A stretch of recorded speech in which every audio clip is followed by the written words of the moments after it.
I was just gonna do a video, and I can't believe all these squirrels are showing up. Come on in, guys. How you need to play an instrument if you're gonna have squirrels, because it's the best stress relief ever. I'm gonna talk about a little thing we call stress relief. When you have squirrels, you have stress. What I have found, the keyboard helps. Probably any instrument.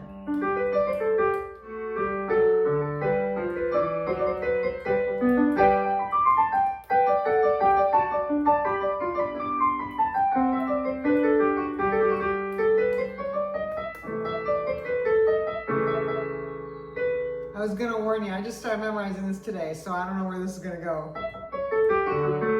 This is where it gets bad.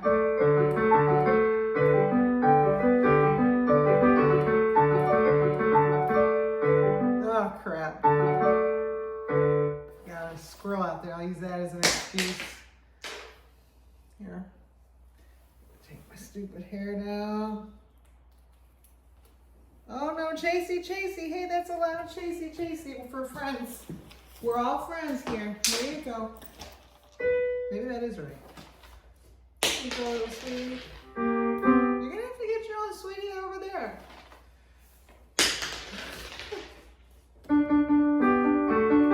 All right. So the Coyote Story. Here's how this was a month ago. I don't know. It was quite a while ago now. And hey guys, you gonna do some chasey in here? All right, so I was inside and I heard all the squirrels go into alert mode. So I'm like, all right, boom, I'm out the door, I'm looking around, and there was a woman that does not live next door, although there's like 25,000 people who do. I could tell she was not one of the 25,000 people who live there. And she was like standing, there's another house. She was like between two properties, and she was just going ballistic. She was screaming and she was saying, leave it alone, leave it alone. I'm like, oh God. And I thought, that her dog was attacking a squirrel. So I got involved because I wanted to help the squirrel. But of course, you can't say that, like I'm here to help the squirrel. So you have to pretend you're there to help her. So I was like, oh, can I help? So I came from a different angle because there's this huge like swamp or whatever you call it, lake, swamp, and her dog, she turns out 2 huge poodles. They were a black and a white one. They were on the other side of this huge body of water, and she didn't want to go through it. She didn't know how deep it was, but from the vantage that I was able to sneak in kind of behind the lake. Although I wear hiking boots. I'm always ready for, things like that. It was a day. So I have my hiking boots on. So I go over there and I told her, I'd help out. And she was like screaming. And she's like, let go of it, and all this stuff. And I'm like, crap. And I was so scared of what I was going to find because it was right where Mocha Latte lived. Now she's not alive anymore, but they weren't who killed her. And yes, I don't know if I ever announced it. It's so hard because I'm losing so many. But yeah, she's gone. So, but I go over there and there's these 2 huge dogs. Now, I'm not a dog person. I don't have any experience with dogs. I grew up with freaking cats. I can charm a cat, but I'm not a dog charmer. I'm not a dog anything. I don't know anything about dogs. But these things were like up to here. They were these huge poodles. But one thing I do know about dogs, they love to sniff me. So I went up to them and I'm like, hey, don't you want to sniff me? Because what the problem was is they were fighting. This is so gross. I mean, the woman had a hard time with it, but for me, it's like, well, this happens all the time here. There was a dead coyote, and its rib cage, it was laying on its back, and its rib cage was up like that. You're sparking. And they were fighting over its skin. They or whoever had torn the skin off of the skeleton, and the 2 dogs were like fighting for this coyote's fur and skin, and oh my God, the woman was going ballistic, and she was yelling at him. I mean, screaming at him. And I'm like, they're not going to respond to that. I didn't tell her that. So I go over and I'm like, come on, guys, don't you want to sniff me? Don't you want to sniff me? Because dogs always do. And I don't know why. They're just freaking weird, but I figure if they're going to be weird, might as well use it against them, or, to wrangle them or whatever you want to. So I'm like, come here, and so I'm like, come on guys. So I got him to follow me. She's like, you have to yell at him. I'm like, I'm not gonna yell at some lady's freaky ass dogs, and and get them all even more riled up than they are as they're fighting over a dead coyote. Both of them with the coyote in their mouth, fighting like that. I'm not gonna rile them up. So I'm like, come on guys, acting like it's a good time. So I managed to get them, and she's like, oh, there's water, you're gonna get all wet. I'm like, don't worry, I got my hiking boots on. So. And it still was deeper than the hiking boots, but whatever. So I'm walking in coyote guts, which that part, she's worried about the water. I'm like stepping in coyote guts, which I guess she didn't put that together, and that was what's on the other side of the water that they're fighting over is a dead coyote, and that's a little grosser than getting water on your shoe, which she was worried about. So, or up to her ankles or however deep it would have been, maybe up to her knees, I don't know. Anyway. So I get them to come around the lake. I still had to walk partway through the lake to get them to her. And I did. She loses control of them.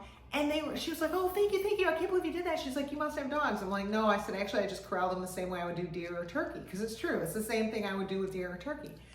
And she was just like, she didn't understand. It's like she didn't think, I think she thought that wasn't relevant. It's like, lady, your dogs are just animals. Like, I don't know why she would think they're any different, but whatever. So in her mind, there's something different. And she was so grossed out that they were eating this dead animal. So grossed out. And it's like, I guess I should have told her, like, lady, that stuff goes on out here all the time. Like when an animal dies, other animals, use parts of it. That's just what they do. But in her mind, her animals are her little babies and they're different. They're not real animals. It's like, no, your dogs are real animals and they're out here eating an animal. It's what animals do, especially dogs. So anyway, hang on. I didn't know there were still so many squirrels out. I didn't know there were still any. So I get them to her, and then she loses control of them, and they go back.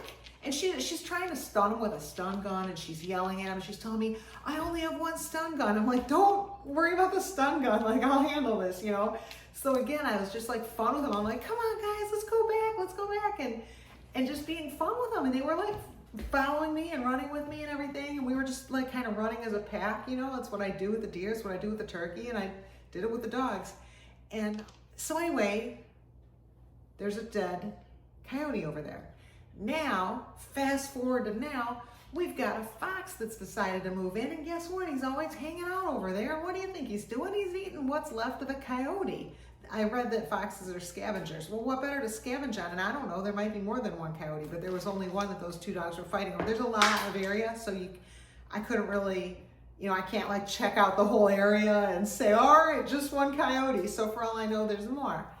And I don't know what else is over there. So now the fox yesterday was chasing, a neighbor was trying to walk her dog around the streets, like people do when they go and they take their dogs to urinate on everybody's yard, which I don't understand why that's a thing, and crap on it. So they're doing that, and then she's doing that, and then she's like, the fox started chasing her. She said she was on one of these other streets, and the fox was hiding in the bushes at that house. And then the fox came running out of the bushes into the street and started chasing her dog. And so she was running and her dog was running down the street trying to get away from the fox. And at some point she picked the dog up, which it's a pretty big dog. It's like pretty short, but it's really round. I don't know what kind of dog it is. I actually had to help them once, this family, to pick it up and throw it in their car for them. It was the first time I ever touched a dog in my life. It was pretty weird. But anyway, so yeah, it's not like a light dog, but she's a pretty big girl. And so she, not like, big girl, but she's, strong. So she picked it up and she said she was running with the dog. And then she ran to another neighbor's house and just pounded on the door and said, can we come in? And the fox was still behind her. So she waited there with her, and then they waited. She said the dog went up some hill over there or something like that. They freaked out. She had just been running from a fox. And she kept saying he wanted to eat him for lunch. He wanted to eat him for lunch or for dinner or whatever. Or if he thought they were in a game of chase. Like when I riled up those, what do you call them? Poodles.